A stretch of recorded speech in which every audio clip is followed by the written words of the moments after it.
Welcome to Satsang.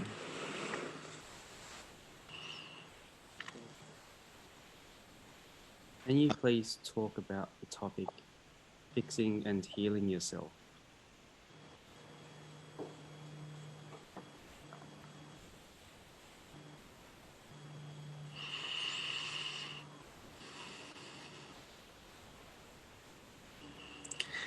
Okay, so if we're into higher consciousness, we've got to be into healing the wounds of our heart.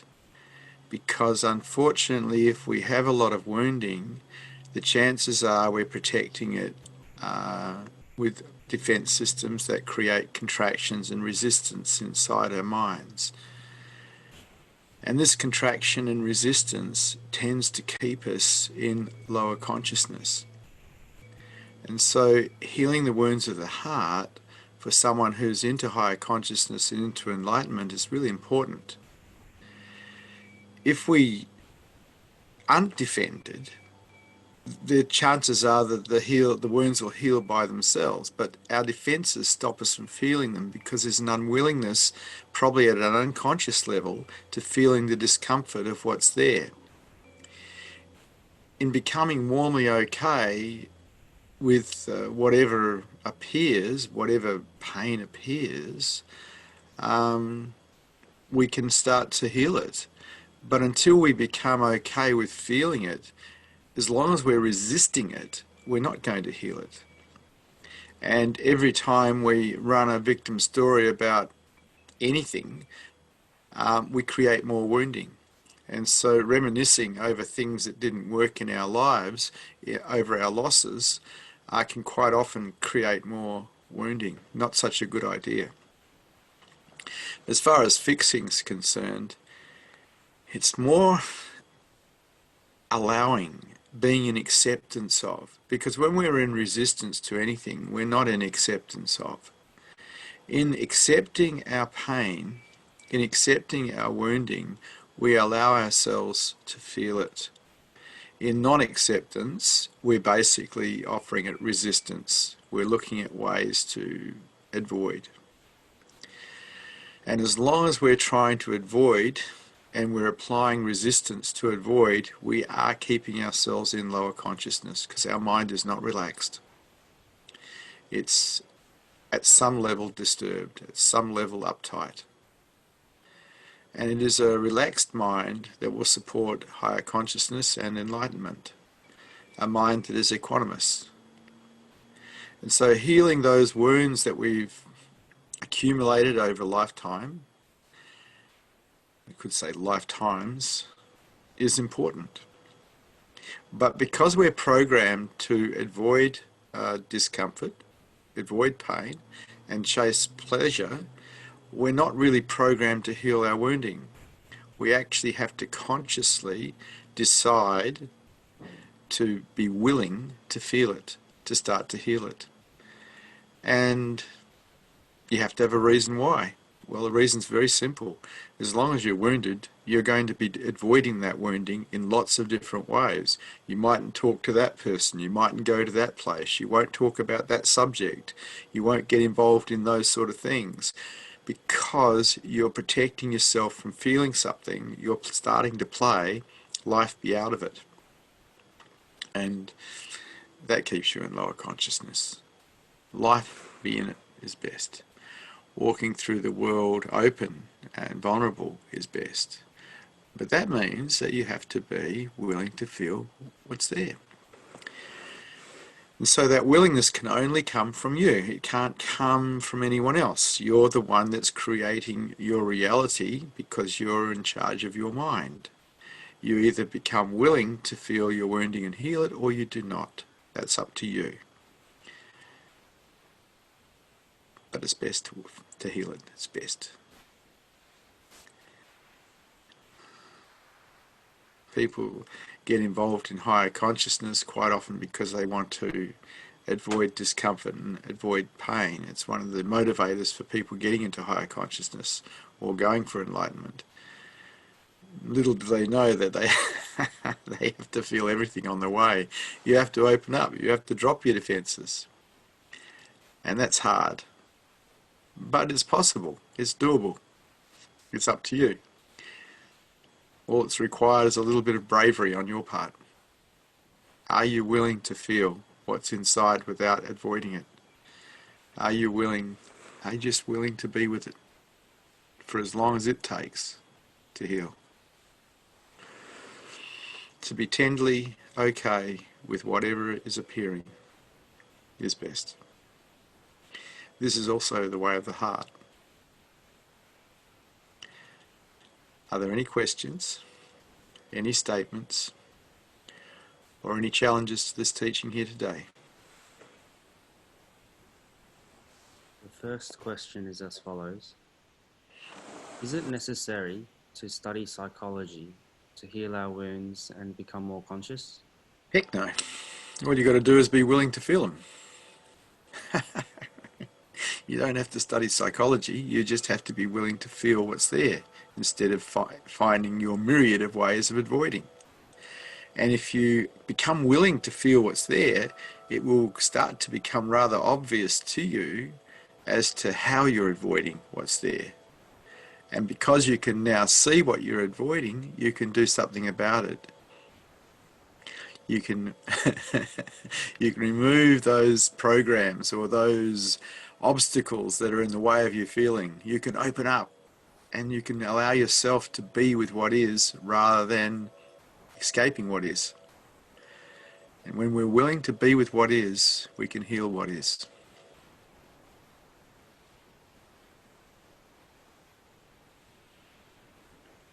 Is it possible or necessary to completely heal oneself? Heck no. No, all you have to do is be willing. That's all that's required. You see, if we're not willing, it means we're in resistance. And the problem with resistance is it keeps us locked in lower consciousness. The path to enlightenment is the path of least resistance in a way. The way of the heart is also the path of least resistance. It's like you practice openness. You don't practice closure. You don't practice defendedness. You practice openness. And you start walking through the world in a way where you're very vulnerable. You're very open. And yeah, things will touch you. But you get to know heart. You get to know love. It's kind of like the price, if you like. Openness counts for everything.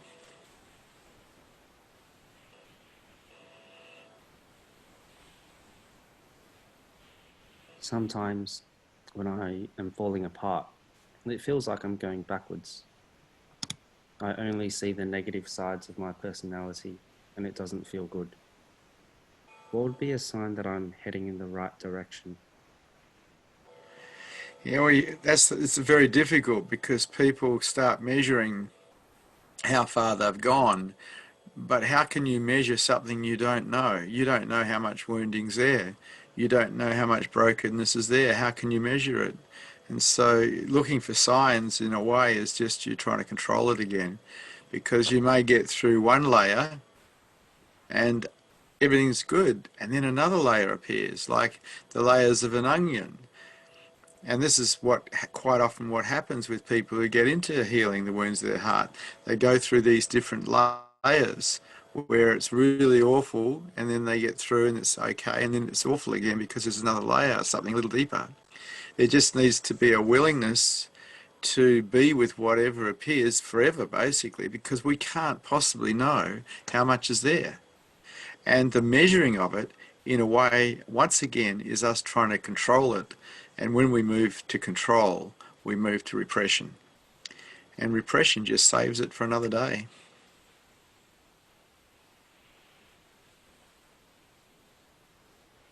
The following question has been written by a viewer. Is it better to try to dismantle belief systems while feeling, or is it simply enough to feel?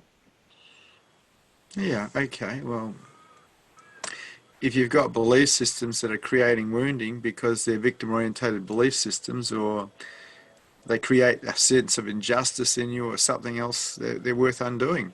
Anything that creates pain, resistance in you and creates wounding in you is worth undoing. So say you have a belief system that you shouldn't be lied to, or you shouldn't be betrayed. Well, that belief system is going to get you in a lot of trouble when you are lied to and you are betrayed, and it's human nature to do so, so it's going to happen. If you remove the belief system that people shouldn't do that, well, you're not going to contract. You're not going to go into resistance. You're not going to create suffering for yourself. But that's up to you. You're the only one that can actually undo that belief system. Nobody can do it for you. It's up to you completely. And I started undoing belief systems inside my mind when I was 19, because it was obviously I'd been brainwashed. It was obvious that I'd been fed a whole pile of belief systems that really had no basis in reality or truth. And I think that's the case for all of us. When you start examining your mind and the belief systems that are in there that you haven't put in there because they were put in by other people, and there isn't any structure to those belief systems, wow, you go, boy, have I been programmed badly. And so I got to see that when I was quite young. I started to change the patterns. I started to remove belief systems that caused contraction, caused suffering in my life, because I didn't want to suffer. I mean, this is just logical progression. If you don't want to suffer, remove the belief systems inside of you that cause suffering, or hang on to them and suffer. That's your choice. It's not about right, wrong, good, bad. It's about, what do you really want to suffer? Or do you want to give up these silly belief systems that create suffering in you? Anytime you put any doubt into a belief system, it loses its power. And all belief systems can have doubt put into them.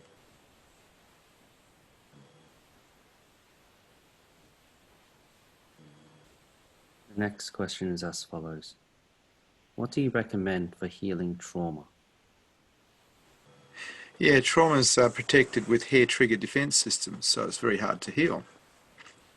It turns out that after leaving boarding school when I was quite young, I had a fair bit of trauma as a result of,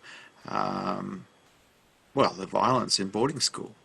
And it took quite a lot of years for me to heal that, because first of all, I didn't know that I'd been traumatized. And so I didn't know there was anything to really heal. I just thought it was normal that I was behaving in the way I was behaving.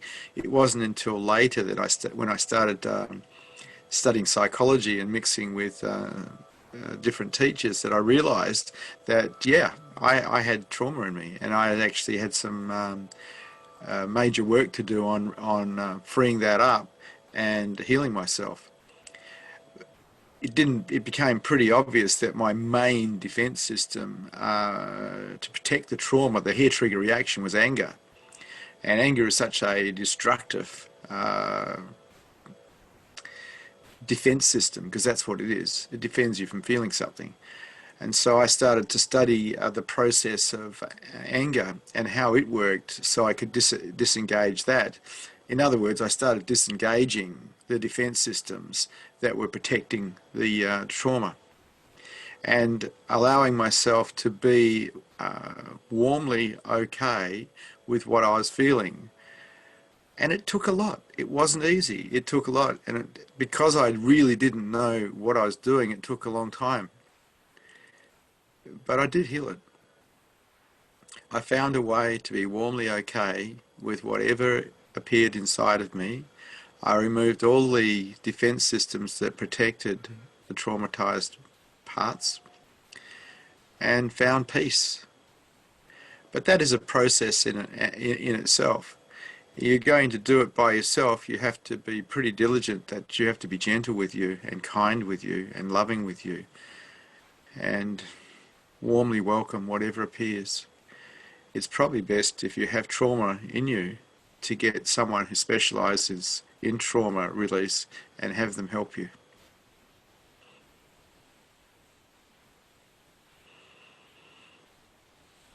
The following question has been asked by 𝐸𝐴, who writes, how do you go about truly changing belief systems?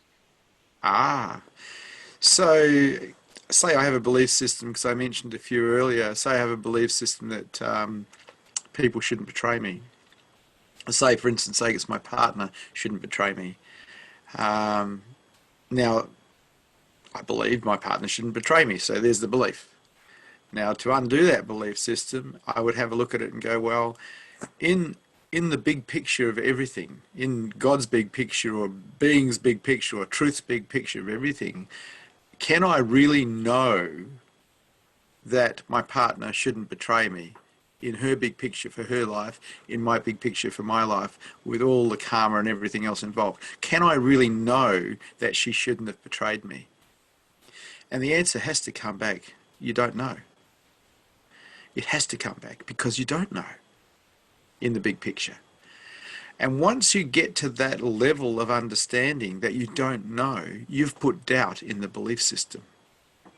And in putting doubt in the belief system, it loses its power because maybe she should have done that, but you don't know. And so I undid belief systems by examining them thoroughly and putting doubt in them. And the doubt disempowered them. And also the understanding that these belief systems were causing me suffering because they had expectations attached to them. And when those expectations weren't met, it caused suffering in me because I went into resistance. So there was an understanding in me that I didn't want to do this anymore, that I didn't want to be reactive. I didn't want to actually get caught in resistance to life. And so the doubt was in the belief system, but also a willingness not to get caught. I hope that helps.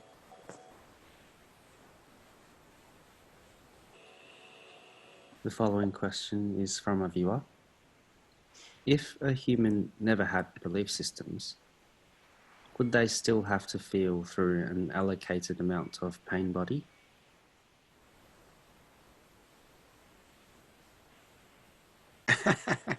Well, you've got to look at when we developed our pain body. When we developed our wounding, some of it could even be pre-verbal. Some of us were subjected to awful things in mother's womb and after we were born. So some of it's very early. Working as a psychotherapist, I found people who had wounding from before the age of 1, yet they weren't verbal yet. So, but the wounding was there. And so there was no belief systems involved. If you want to heal your wounds, become willing to feel them. If you want to stop wounding yourself, stop being a victim to life.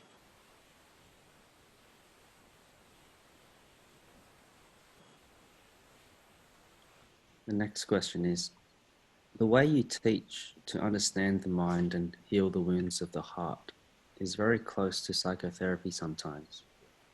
What is the difference between your satsangs and psychotherapy? It's all satsang. Because if you actually tune in, you'll find there's a presence here. And satsang is about presence. It's not about words. We could talk about sailing on the river. We could talk about digging the garden. But when you're talking to somebody who's awake, who's holding a presence, it's not about the subject they're talking about. It's about the presence. Satsang literally means association with truth. And when you're in the presence of someone who's awake, you are associating with truth, with your own true nature. So psychotherapy helps people undo the mind. But when you're in the presence of someone who's awake, whether they're using psychotherapy or they're not using psychotherapy, they could be silent. You're in the presence. You're in the presence of truth. You're in the presence of your own true nature. And if you tune into that, you can use that as a doorway to find yourself, to find your original face.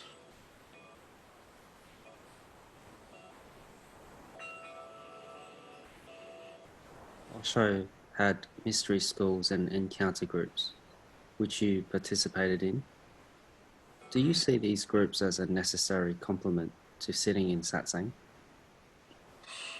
I see the undoing of the mind as a necessary complement to satsang. You see, satsang in a lot of ways is a destructive process. It's an undoing process. We weren't programmed to be free. We weren't programmed to be happy. In fact, we were probably programmed to suffer. And in seeing through the mind, we can start to undo the programs that are in the way of finding ourselves as truth and higher consciousness. Unless we're willing to undo the mind, we'll just stay lost in lower consciousness, because it is the mind that keeps us locked in lower consciousness.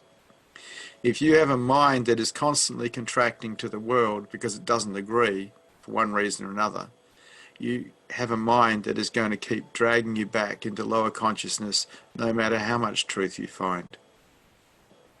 The mind needs to become equanimous, where it doesn't react, where it doesn't go into drama, resistance.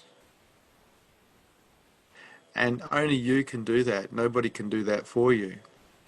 In developing a silent witness that watches the mind, you can start to see all the obstacles, all the problems, and because you can see them, you can do something about them. If you don't meditate, if you don't develop a silent witness, well, you're probably just caught in the dream of the mind, thinking that maybe you're doing something with psychology, but that's just another dream. Psychotherapy, when we're involved in satsang, is an undoing process, not a doing up process, not a making you bigger, better and more powerful. It's an undoing process. And yes, I did a lot of psychotherapy in Osho's mystery schools. It was brilliant. I was also a meditator, and so I got to see a lot of my mind simply through the silent witnessing. And I think the two together enabled a change in me that allowed acceptance of all things. Because, like everybody else, I was a bit of a fighter. I knew how to resist. I knew how to suffer incredibly. And I learnt to accept life as it is and stop suffering.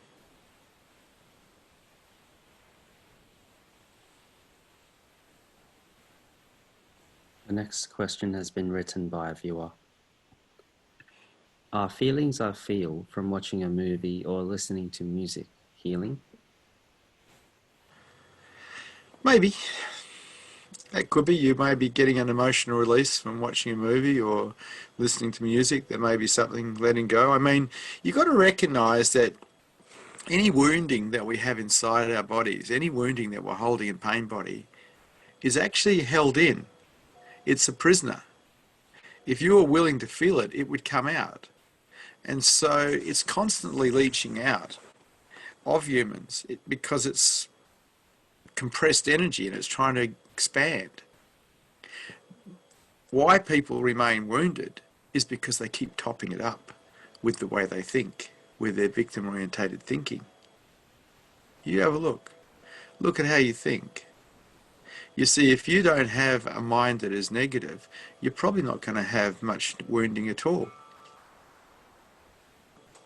Have a look and see.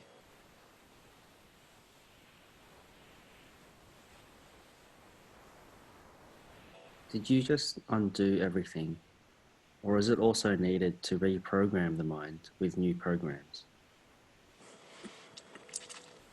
No, I didn't really do any reprogramming. I did deprogramming. I think healthy psychotherapy is deprogramming as well, not reprogramming. Deprogramming, taking away the programs or adjusting the programs that aren't working. Look, the first program that I adjusted was victim-orientated thinking, really.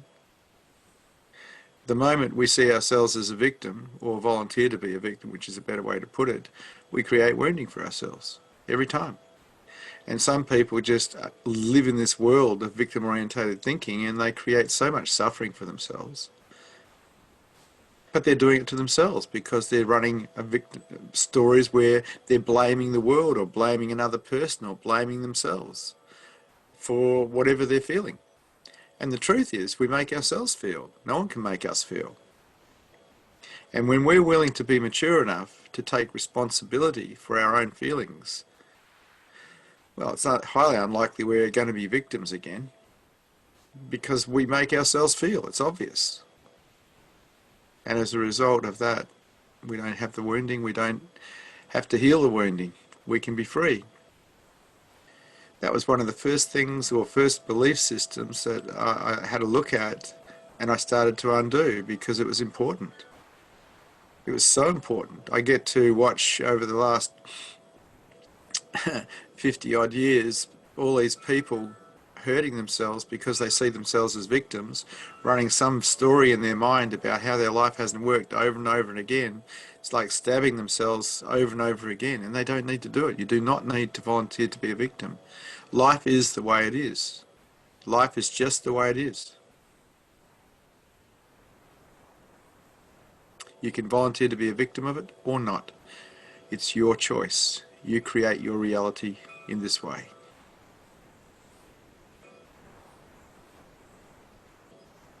How do I know when I've done enough work on myself to stay awake if awakening occurs? I like the answer Ramana gave about how often do I self-inquire? When do I know it's time to stop self-inquiring? And the answer is pretty simple. When there's no I left to inquire. How do you know when you've done enough work on yourself? Well, you don't know. You don't know. You just don't know. That's the thing. It's this whole game of higher consciousness takes you to a level where you recognize clearly that you don't know. The reason that we want to know all the time is because we want to control all the time, and that's just basic survival stuff. That's lower consciousness. As you go up in the levels of consciousness levels, you recognize clearly that you don't know a great deal, and you are okay with that.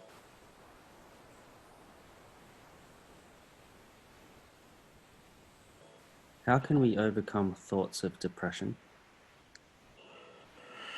Yeah, I've examined depression up and down. There can be causal depression, in other words, depression caused by what's happening in your life, or there can be chemical imbalance depression. So there's different types of reasons for depression. Basically, my answer to depression is acceptance, rather than any kind of resistance to it. It's like it's what is.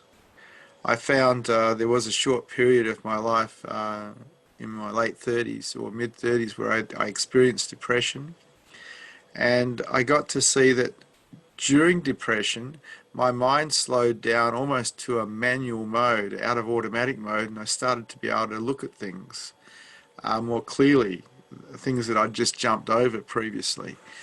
And so I saw depression as a way to examine more clearly what was happening in my own life, because I'd slowed down somewhere inside to feel what was there.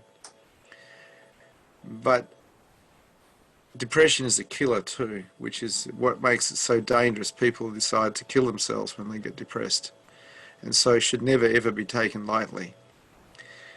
If you have someone, or you know someone who's depressed,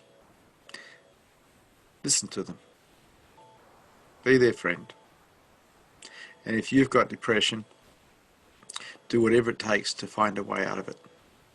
But the key to anything, including depression, is acceptance of what is.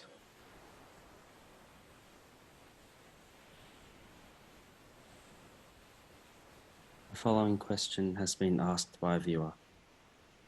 Is repeating the belief in an opposite way helping to dismantle them? For example, repeating, people do betray.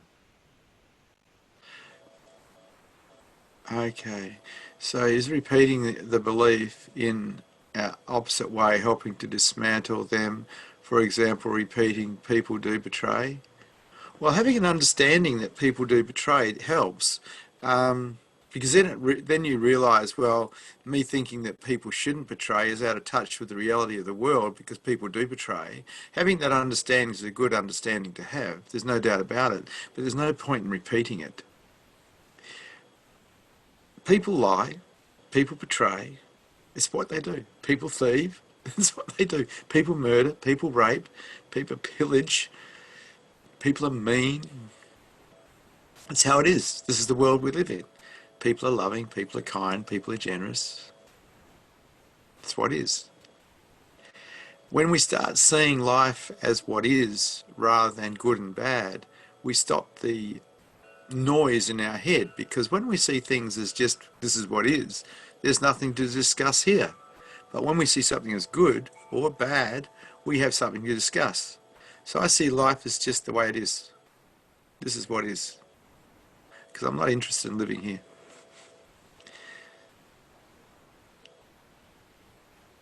Life's good. Get out of your head and find out how beautiful it is just to be.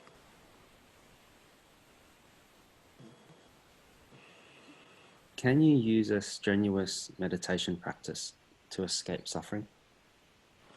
What strenuous meditation practice are you talking about? I'm sorry, I can't answer that question.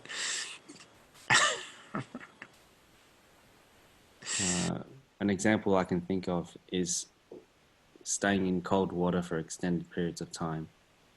Cool. Why would you want to do something like that?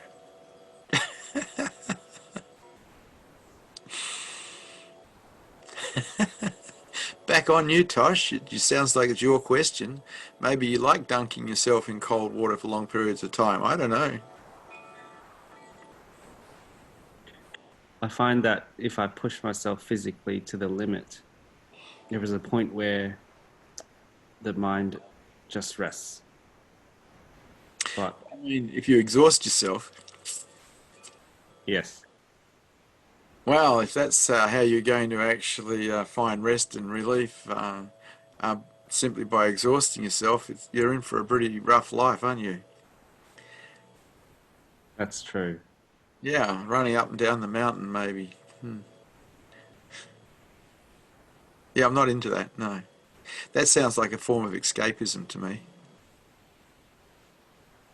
Doing something to avoid something inside of you.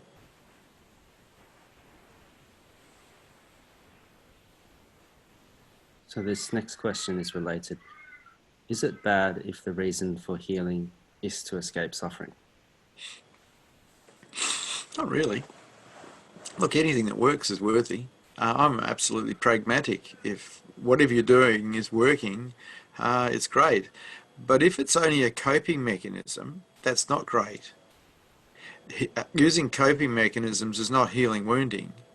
And I'm not advocating the use of coping mechanisms to avoid anything. And so a coping mechanism might be dualism. You're feeling pain, so you get into doing things to avoid. That's the same as, well, you're feeling bad, so you do alcohol, or you do drugs, or you smoke a cigarette, or you do something to escape. I'm not into teaching escapism. I'm teaching people to be willing to be with what is, to not escape. So you've got to have a look at this escape suffering thing, because as long as you're trying to escape suffering, you're going to keep yourself in lower consciousness. What about just accepting what is? Now, this is not a new teaching. It's probably about 10,000 years old.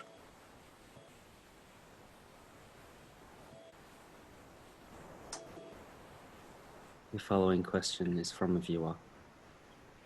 Is there any physical way to feel more? Say, for example, breathing slower or sitting straight. Feeling more what? Sorry, feeling more what?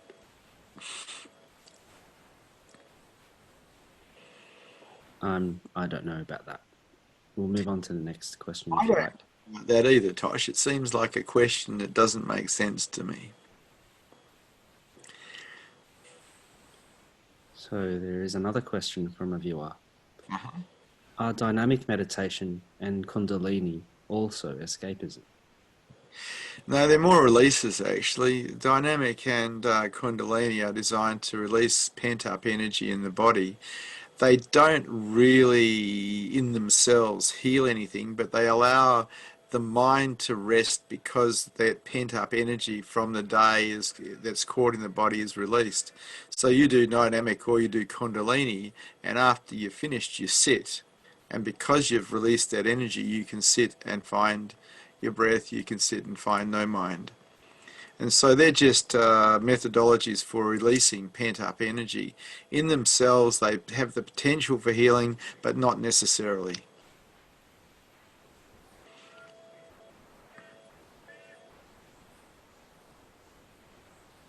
How can I quieten my mind when I'm feeling triggered and feeling grief or wounding? Move to acceptance. Accept what's there, accept the pain, accept the hurt, accept the situation, accept and let go.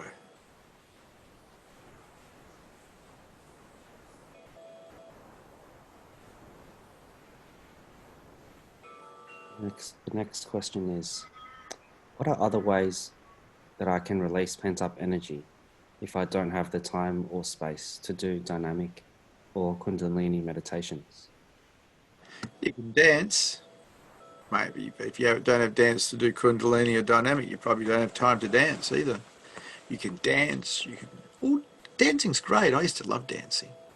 Put on a little bit of rock and roll and give it your totality and let all that pent-up energy out, and then you can sit. It's pretty hard to sit if you've just come from work or you've got a lot of energy in you that is kind of anxious. So you have a good dance, you let all that energy out, and then you sit, and then it's easy to sit. And dynamic and Kundalini really do that in a lot of ways. They allow you to release what's there, and then you can sit and find that silent space.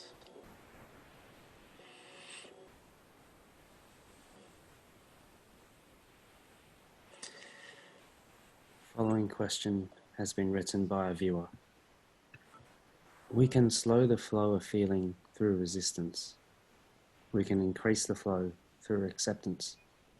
Is there a maximum flow? See, once again, you're measuring. I'm not into measuring. Measuring's basically trying to control. You just allow what's there to be there. You don't measure. You don't try to work it out. You don't wait for it. You just allow what's there to be there. And in that allowing, you have a warm okayness to it. And in that warm okayness, everything can be healed. Up to you. You're the one that's going to supply the warm okayness.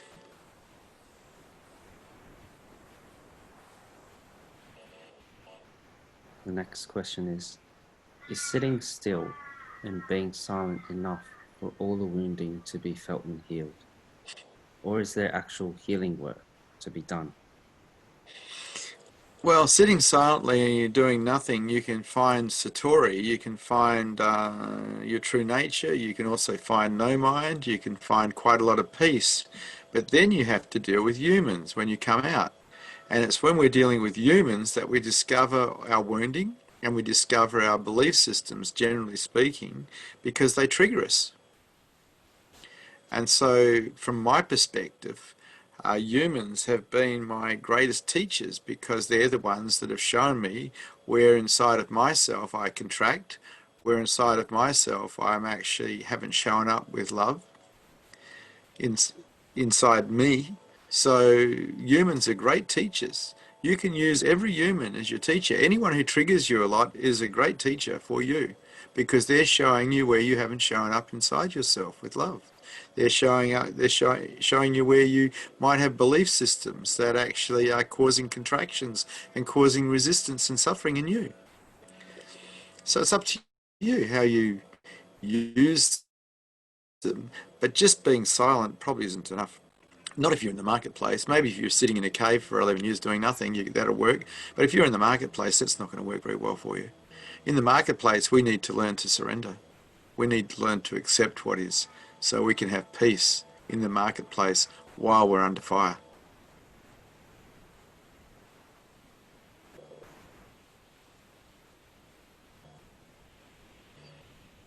So if I wake up, would any remaining wounding heal as a result?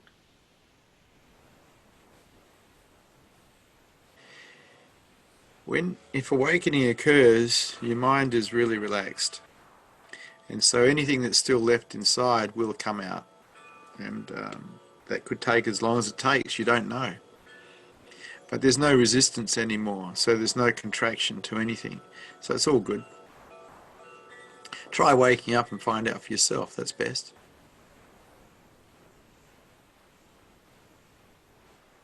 Next, we have Satya, who would like to ask a question.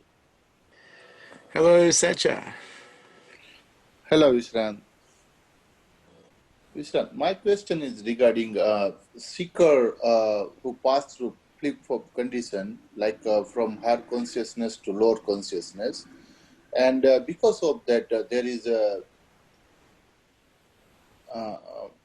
sadness and pain also. So how to deal with that sadness and pain, and how seeker can, go towards higher consciousness? Okay. So the moment the seeker puts higher consciousness more important than anything else, everything changes. But as long as the seeker puts other things before truth, there's going to be problems. It's what do you prioritize? What is important to you? You see, from my perspective, even back when I was 19, higher consciousness was really important. And for me, that meant clarity. So clarity was very important. And I made that a priority. And as a result of making it a priority, I got clarity and I maintained clarity. Depends what you put first. What do you put first in your life? What's important to you? Because whatever you put first is going to win. If you put truth first, truth will win. If you put heart first, heart will win. If you put your relationship first, your relationship will win. If you put your work first, your work will win. Whatever you put first is going to win. People who have woken up have put truth first. There is no doubt in my mind about that.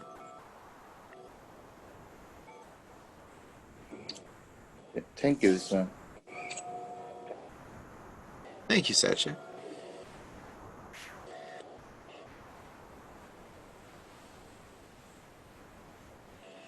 Next question. People talk about going with the flow in life. What does it mean to live in flow? It means to accept life as it is. The only time that we're not in flow is when we're in resistance to life. Someone who's in flow is in acceptance of life, the good, the bad, and the ugly of it. People who get caught because they go into reaction or they get offended, well, they stop the flow. It's not that existence stops the flow, they stop the flow themselves. We create our own reality in this way. And so you want to stay in flow, accept life as it is. It's up to you.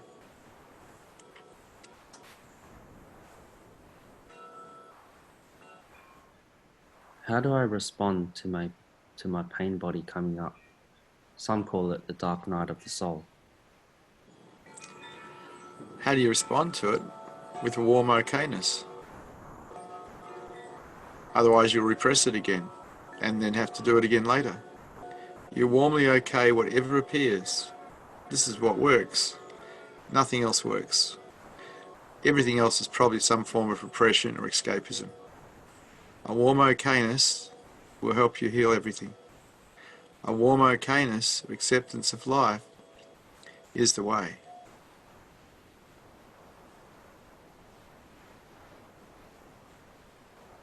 With the practice of openness, do you think that even deep-seated traumas can be healed? It's my experience that that is true. They can be. But once again, treating traumas is very difficult because they have hair-trigger defense systems. They're really well defended. And a certain level of skill is required to play with it. A certain level of softness and gentleness that the person who's traumatized is also required. As long as the person who's traumatized is in resistance, it's very difficult. And this is why I keep advocating a warm okayness to whatever appears, because it is the way. As long as we resist, we're protecting the trauma.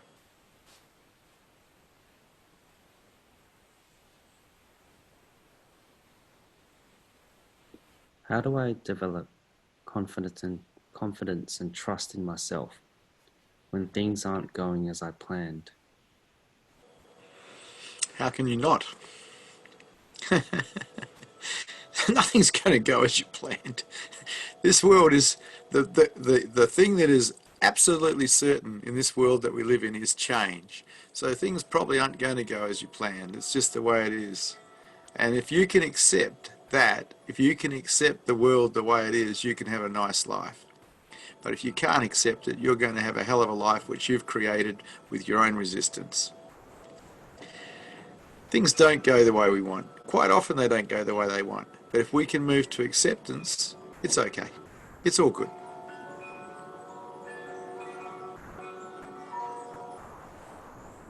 The following question is from a viewer. When going through some wounding, I was recommended to breathe slower. Is breathing slower adding to the warm okayness or adding to control? The person who was trying to show you something was trying to slow you down because you were using movement or some fast pace to avoid. In slowing down the breathing, we're allowing ourselves to feel. That's all. It's very simple. We're allowing ourselves to be with what is, rather than trying to find a way to escape it.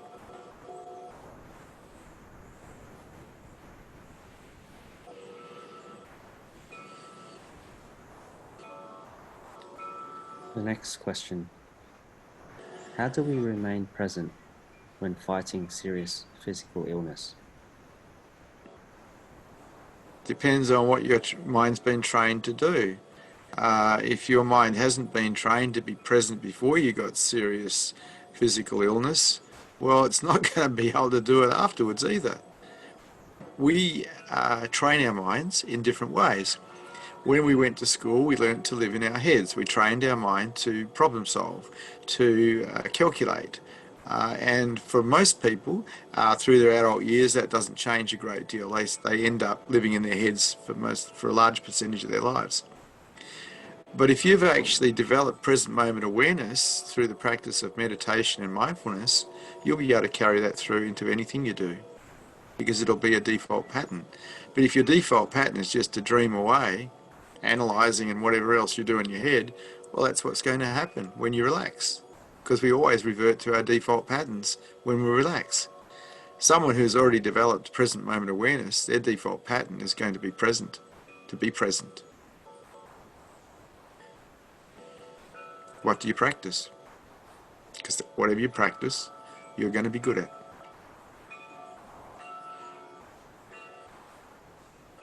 You were speaking of slowing down. What ways did you use to slow down inside while being active and busy in the material world?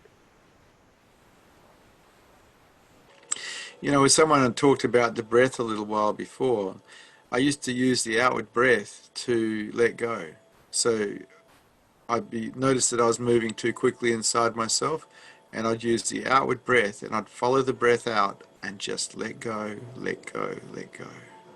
Because I had the ability to move very quickly, have a Mercurian mind, but that was in the way in a lot of ways, and I could see that. And so I used my breath, which is real, to teach myself to slow down and just be with what is. Because the breath is real, and if you follow it out, your mind can slow down and your body can relax.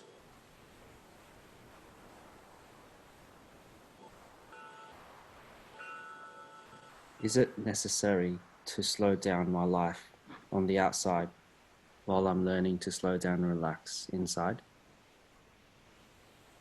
Sometimes, yeah. It's important to somewhere in your life to have sanctuary, a place where you can be quiet, a place where you can be still. For me as a family man, that tended to be late at night after my wife and kids had gone to sleep, because then there was no phone calls, they'd gone to sleep, they weren't going to bother me, and so I used to meditate late at night. I used to meditate for up to a couple of hours late at night, watching my breath, just being with my breath, allowing myself that sanctuary where I wasn't going to get interrupted. And so I think as lay people in the marketplace, we do need to find that sanctuary, that space.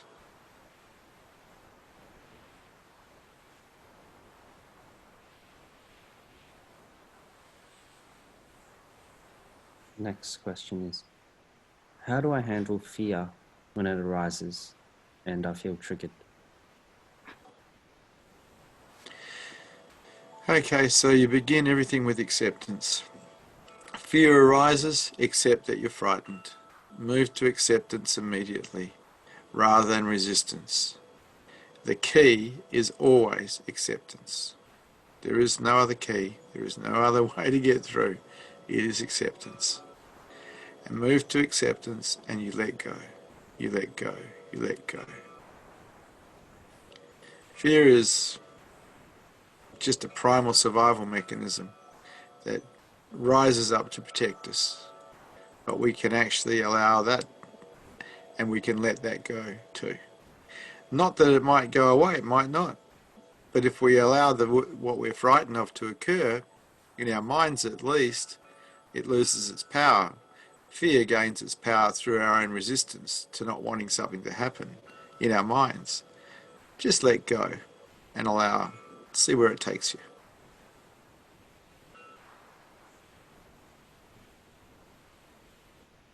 The next question is from Satya. Hi, Satya. Hello, Vishrant. Vishrant, what is science in behind breathing and what is connection breathing and beingness? What is the connection between what and what, Satya? Connection between breathing and beingness. Oh, breathing.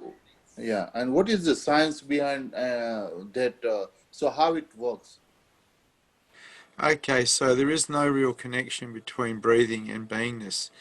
Beingness is everything, and in everything, the body appears, breathing appears, the mind appears, but beingness is everything. So you could say it has that connection, but in itself, it's beyond the mind and body in a lot of ways. And so breathing just allows us, if we're watching the breath, to get present to what is real. And that changes our whole life, because being aware of what is real is brilliant. It takes us away from any nasty dreams we have in our heads. But I don't see a great deal of connection between breathing and beingness. Breathing is something that everybody has to do, otherwise they're dead.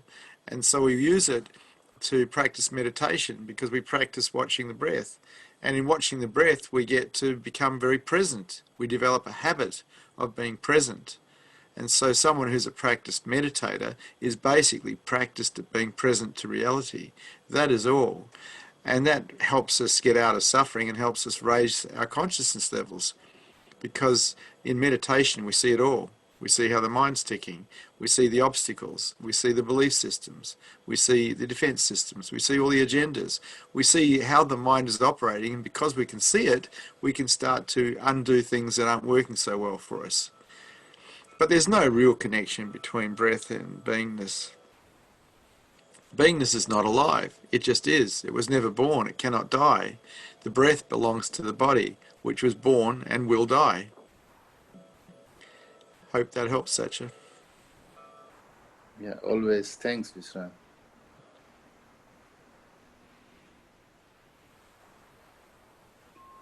The next question has been written by a viewer.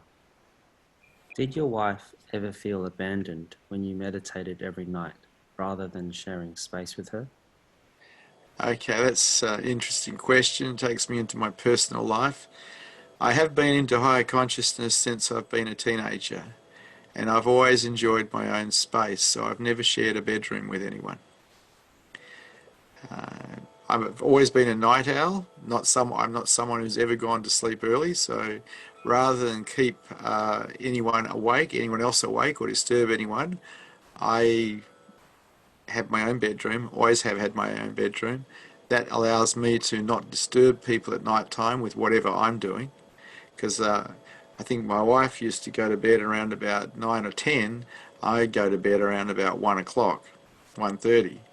And so there's a lot of hours there to do things. My main thing was actually sitting still and watching my breath.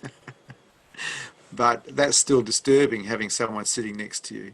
It's also hard to meditate sitting next to someone who's asleep, because they're dreaming and they're letting off an energy field that is sleepy. And so it's hard to have the clarity. And I've always enjoyed clarity. I think that if we don't have clarity, we can't see the big picture. And so from my perspective, I've put clarity first. and didn't really sleep in the same room with another human being.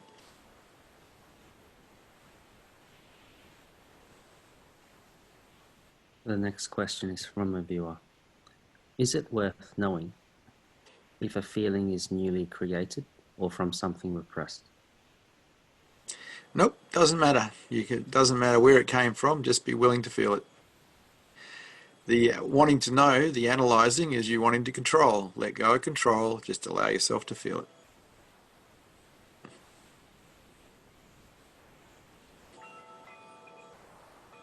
I feel that your presence is very beautiful, but fear still arises when I encounter you. Why does this fear happen, and is it something that I can overcome? When you're talking to someone who's awake, you're talking to someone who's actually not coming from an ego-based reality.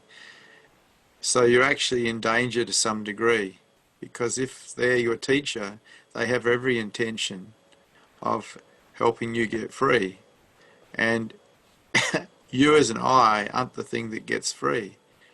Awareness finds itself inside of you, and the only obstacle in the way of that is who you think you are as an I. And so when you come into the presence of someone who's awake, they have every intention of helping you get rid of that I. And so yeah, the I gets frightened because it knows it's in danger, and it is. And so anytime I came into the presence of my teachers, I could feel the beauty, I could feel the expanded mind, but I could also feel the fear to some degree, because I knew I was in jeopardy. It was like being in the room with a tiger. I didn't take my eyes off those people. Not for a second. I stayed absolutely 100% present. And in a way, that helped me regain present moment awareness from any dream I was in. Being around people who are sharp helps you become sharp. Being around people who are blunt helps you become blunt. The company we keep is quite important in the game of higher consciousness. And I do call it a game because it's a game, and it's the best game in town because it has the potential to set you free. Thank you for satsang. Good to see you brave hearts here today.